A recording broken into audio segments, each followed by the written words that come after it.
Welcome to your beginner's guide to using a digital DSLR camera. Whether you have a Canon, Nikon, or Sony, this video will help you master the basics and capture stunning photos. Let's dive right in. First, let's talk about the big three settings: ISO, aperture, and shutter speed. ISO determines your camera's sensitivity to light. A lower ISO, like 100, is great for bright conditions, while a higher ISO, such as 3200, works best in low light.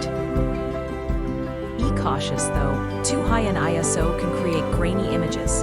Next, aperture, which refers to the opening of the lens. It's measured in f-stops. A small f-stop number, like f1.8, means a wide aperture, perfect for blurring backgrounds, also known as bokeh.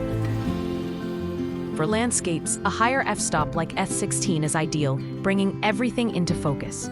Shutter speed controls how long your camera's sensor is exposed to light.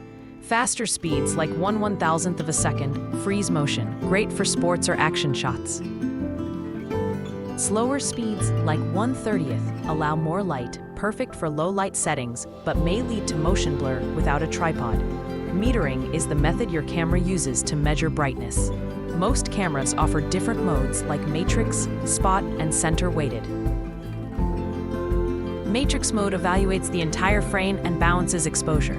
Spot metering focuses on a smaller area, useful for tricky lighting, while center weighted prioritizes the center of the frame. Let's talk file formats. RAW versus JPEG. RAW files contain all image data, giving you more flexibility in post-processing, but they take up more space.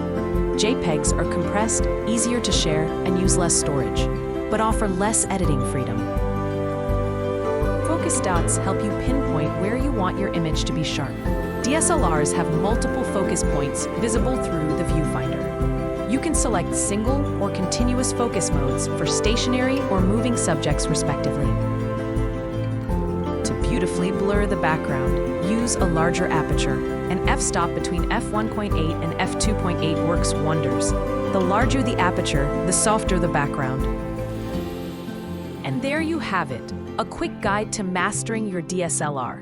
Practice these basics, experiment with settings, and soon you'll be capturing breathtaking images with ease. Happy shooting!